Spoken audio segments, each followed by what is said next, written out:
튀기자료 팔아요, 진짜 싸게 팝니다, 연락주세요. 이런 광고를 보고 친구 추가를 한 다음에 대금을 지불하고 클라우드 링크를 라인으로 전송받아가지고 나와의 채팅에 전송한 그런 사안이거든요. 이것도 기소의견으로 검찰에 송치를 했어요.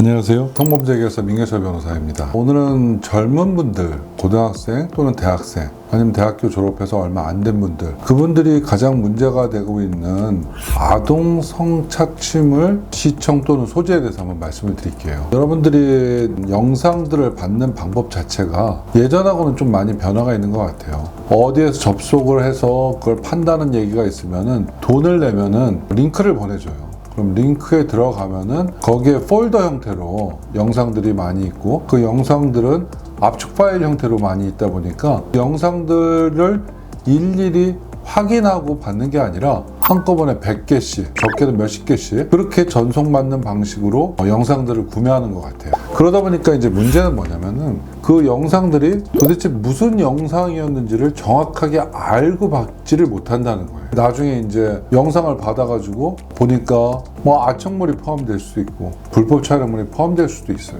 때로는 받고 나서 그 영상물들을 제대로 확인도 안 해보고 방치하는 경우도 많아요. 그럼 자기가 받은 영상물이 뭐인지도 모르는 상황에서 나중에 수사가 되니까 내가 이런 걸 받았어? 이렇게 돼버리는 거예요. 물론 이 영상물을 받았다고 해서 무조건 다 수사가 되는 건 아니에요. 영상물 받고 나서 저한테 이거 수사가 되냐, 어떻게 되냐, 그렇게 상담 전화를 요청하시는 젊은 분들이 굉장히 많거든요. 근데 제가 정확하게 말씀드리면은 이 사건으로 그 영상물을 받은 행위로 인해서 수사가 될 가능성이 있냐? 가능성은 있어요. 근데 가능성이 높냐 낮냐를 따져보면은 저는 사실상 높지는 않다고 봐요. 하루 안에 대한민국 그 성인 남성들이 주고받는 영상이 몇 개나 되겠어요. 그 중에서도 문제되는 영상도 꽤 많을 거거든요.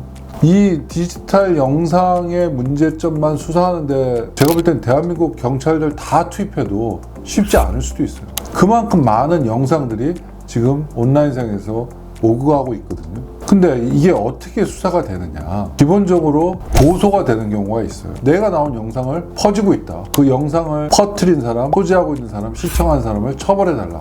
두 번째는 기획 수사를 하는 경우가 있어요. 경찰 그 사이버 수사대에서 어떤 사이트에 가니까 이런 영상들을, 문제되는 영상들을 굉장히 많이 유포하고 있더라. 그러면 그 사이트 운영자, 그 다음에 그 사이트를 통해서 돈이 오고 간 거, 그리고 영상이 흘러간 흔적들을 찾아가지고 수사를 하는 경우도 있어요. 그렇기 때문에 이런 어떤 두 가지 경우가 해당되지 않으면은 사실 본인의 행위는 굉장히 문제되는 행위였지만 수사가 될지 여부는 굉장히 우연적인 요소에 의해서 좌우된다고 보시면 돼요. 그래서 영상을 안 보면 제일 좋겠지만 굉장히 성적으로 어떤 욕구가 굉장히 충만하고 그 영상을 보고 싶은 마음, 저는 충분히 자연스러운 거라고 봐요. 그때 여러분이 조심하셔야 될 게 뭐냐라고 오늘은 좀 설명을 드릴게요. 일단은 기본적으로 아청물을 암시하는 그런 어떤 채팅방이라든가 썸네일이라든가 그런 것들은 건드리면 안 돼요. 뭐 이런 것들이 들어가 있는 것들을 건드리고 나면은 나중에 설사 내가 그게 아청물인지를 몰랐다고 하더라도 수사기관에서는 받아들일 수 없다, 이렇게 나오거든요. 그러니까 하여튼 썸네일을 잘 보셔야 돼요.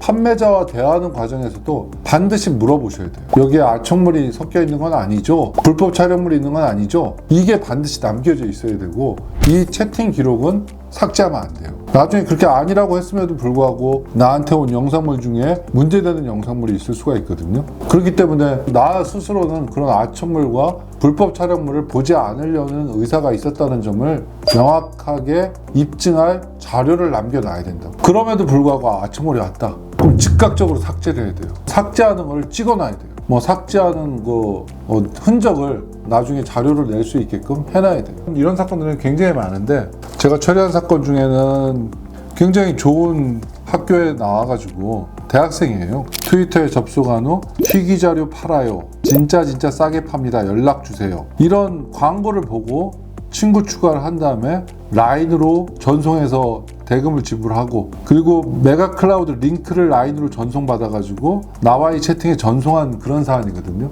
이것도 경찰에서 무조건 기소 의견으로 검찰에 송치를 했어요. 근데 이제 저희는 그걸 가지고 어필을 한 거예요. 얘가 지금 뭐 대화하는 도중에 이게 악청물인 걸 알 수 있는 그런 대화 내용이 없지 않냐. 물론 그 일부는 있어요. 파일에 로리가 들어간 게 있었기 때문에 일부는 있는데 이걸 어떻게 다 보냐. 그렇게 함으로써 이 친구 같은 경우는 파일 자체가 굉장히 많았어요. 근데 결국은 검사가 기소유예 처분을 해줬거든요. 무혐의는 해주지 않았지만 그래도 이런 어떤 악청물임을 명확히는 알지 못했구나라고 할 수 있는 자료를 우리가 충분히 내므로써 기소유예를 받을 수 있었어요. 그래가지고 변호인 의견서도 보면은 대화 내역이라든가 이런 것들을 다 자료를 낼 수 있어야 되는데 사람들이 겁나니까 자기가 했던 자료들을 다 삭제해버려요. 그러면 진짜로 문제됐을 때 뭐 얘기할 거리가 없어 도대체. 변호인으로서도 그냥 얘 착한 애니까 한 번만 선처해달라. 그 말밖에 할 수가 없는 거예요. 그래서 여러분, 악청물은 정말 만들어서는 절대로 안 되죠. 애들 상대로 그걸 만들어서야 되겠습니까? 하지만 지금 법률적으로 만드는 것뿐만 아니라 보는 것도 처벌하고 있다는 거 여러분 명심하시고, 단순한 호기심이 성범죄 전과자를 만들 수 있다는 거 명심하셨으면 좋겠어요. 그리고 경찰에서 연락 왔을 때 겁난다고 무조건 다 지운 다음에 저를 찾아오시면은 그때는 본인의 어떤 무고함을 어필할 수 있는 자료가 없는 상태가 될 수 있어요. 반드시 그런 경찰로부터 연락이 왔다. 그러면은 저부터 먼저 찾으세요. 그리고 나서 상담 받으시고, 어떤 자료들은 본인의 무고함을 밝히는 중요한 소중한 자료로 쓰일 수 있다는 거 명심하셨으면 좋겠어요. 너무 고민 먼저 하지 마시고 상담부터 받으시라는 걸 꼭 권유해 드려요. 여러분, 다음번에는 더 여러분에게 더 유용한 자료 가지고 여러분들에게 소개해 드리도록 하겠습니다. 여러분 감사합니다.